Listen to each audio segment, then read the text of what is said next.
بسم اللہ الرحمن الرحیم۔ بسم اللہ الرحمن الرحیم۔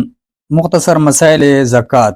ارکان اسلام میں ایمان، نماز اور روزہ کے بعد زکوٰۃ دین اسلام کا انتہائی اہم رکن ہے۔ اللہ تعالیٰ نے اس کا حکم قرآن شریف میں کم و بیش 80 مرتبہ دیا ہے۔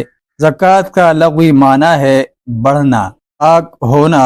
ارشاد باری تعالیٰ ہے، وہ شخص کامیاب ہو گیا جس نے اپنے آپ کو پاک کیا۔ قرآن شریف میں ہے، نمبر 1، نماز قائم کرو، زکوٰۃ دو اور رسول صلی اللہ علیہ وسلم کی اطاعت کرو تاکہ تم پر رحم کیا جائے۔ نمبر 2، اور جو زکوٰۃ تم لوگ اللہ کی خوشنودی حاصل کرنے کے لیے دیتے ہو، اس سے دراصل دینے والے اپنے مال میں اضافہ کرتے ہیں۔ نمبر 3، اے نبی، تم ان کے اموال سے زکوٰۃ لے کر انہیں گناہوں سے پاک کرو۔ زکوٰۃ ادا نہ کرنے والوں کے لیے حکم الہی۔ نمبر 1، تباہی ہے ان مشرکوں کے لیے جو زکوٰۃ نہیں دیتے اور آخرت کے منکر ہے۔ نمبر 2، جن لوگوں کو اللہ نے اپنے فضل سے مال دیا ہے اور وہ بخل سے کام لیتے ہیں، اس خیال میں نہ رہے کہ یہ ان کے حق میں بہتر ہے، بلکہ یہ بہت برا ہے۔ اس بخل سے جو کچھ وہ جمع کر رہے ہیں اسے قیامت کے دن طوق بنا کر ان کے گلے میں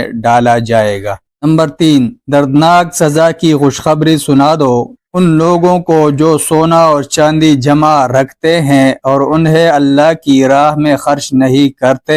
ایک دن آئے گا کہ ایسے سونے چاندی پر جہنم کی آگ دہکائی جائے گی، پھر اسی سے ان لوگوں کی پیشانیوں اور پیٹوں کو داغا جائے گا اور کہا جائے گا، یہ ہے وہ خزانہ جو تم نے اپنے لیے جمع کیا، لو اپنی سمیٹی ہوئی دولت کا مزہ چکھو۔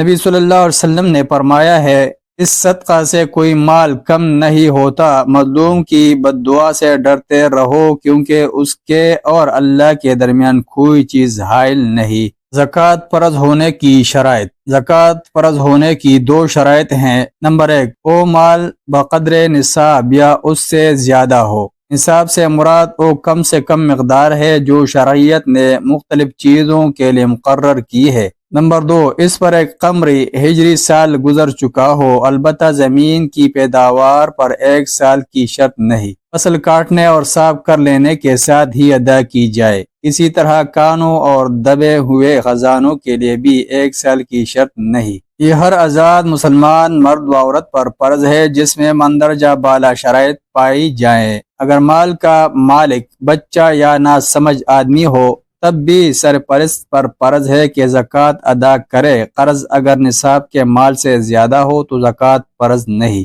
مشترکہ کھاتا کمپنی۔ امام ابو حنیفہ رحمہ اللہ و امام مالک رحمہ اللہ، کسی پر زکوٰۃ اس وقت تک واجب نہیں ہے جب تک ان میں سے ہر ایک کا حصہ بقدر نصاب نہ ہو۔ امام شافعی رحمہ اللہ، مشترک مال کا حکم ایک ہی شخص کے مال کا ہے۔ وجہ اختلاف، نبی صلی اللہ علیہ وسلم کے ارشاد، 5 اوقیہ سے کم چاندی پر زکوٰۃ نہیں ہے، سے یہ واضح نہیں کہ آیا یہ حکم صرف اس وقت ہے جبکہ مال صرف ایک ہی شخص کی ملکیت ہو یا اس وقت بھی ہے جبکہ کئی شریک ہو۔ بعض ائمہ پہلی صورت پر اور بعض دوسری پر متفق ہیں اور دوسری ہی صحیح ہے، کیونکہ ارشاد نبوی صلی اللہ علیہ وسلم ہے، زکوٰۃ کے ڈر سے نہ متفرق مال کو اکٹھا کیا جائے اور نہ اکٹھے کو الگ الگ۔ اموال زکوٰۃ جن پر زکوٰۃ فرض ہے۔ نمبر 1، سونا اور چاندی نقدی۔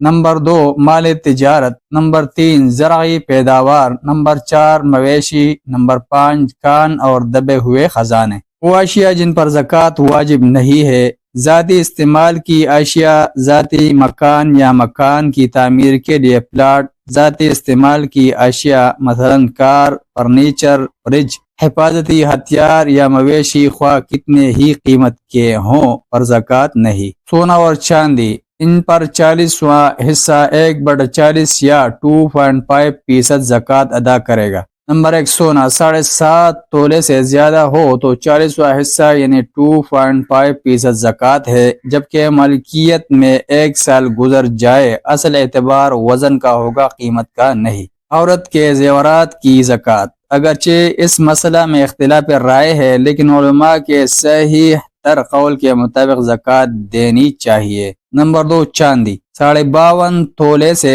زیادہ ہو تو 40واں حصہ یعنی 2.5% زکوٰۃ ہے، جبکہ ملکیت میں 1 سال گزر جائے۔ اصل اعتبار وزن کا ہوگا، قیمت کا نہیں۔ نصاب کیا ہے؟ کیا استعمال کے لیے کوئی زیرین حد مقرر ہے یا نصاب ہی حد ہے؟ سونے کا نصاب 7.5 تولے، چاندی کا 52.5 تولے، 1 سال گزرنے پر 2.5% زکوٰۃ ہوگی۔ سونے اور چاندی کی قیمت کا اندازہ موجود بھاؤ قیمت فروخت کے مطابق لگا کر زکوٰۃ ادا کرنی چاہیے۔ مال تجارت پر زکوٰۃ فرض ہے۔ زرعی پیداوار، زمین کی پیداوار پر زکوٰۃ قرآن، سنت اور اجماع امت تینوں کی روح سے فرض ہے۔ نمبر 1، خود بخود سیراب ہونے والی زمین پر فصل یا غلے کا عشر یعنی 10واں حصہ 10% ہے۔ نمبر 2، مصنوعی ذرائع سے سیراب ہونے والی زمین پر فصل یا غلے کا نصف عشر یعنی 20واں